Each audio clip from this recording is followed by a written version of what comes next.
เมื่อวานผมไม่เจอคุณยายเลยเมื่อวาน โอ้ยยายจะมาได้ไงฝนมันตก เมื่อวานฝนตกใช่ไหม ใช่ อ๋อ ยายมา ก็เลยคิดถึงมองมาตรงนี้เอ้าทำไมมันเงียบเหงาตรงนี้อ่ะ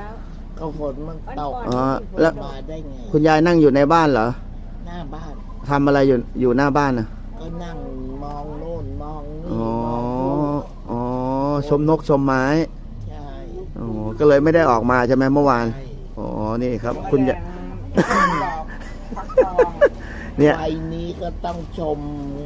อะไรอยู่หน้าบ้าน ออกมาไม่ได้ใช่ไหมฝนตก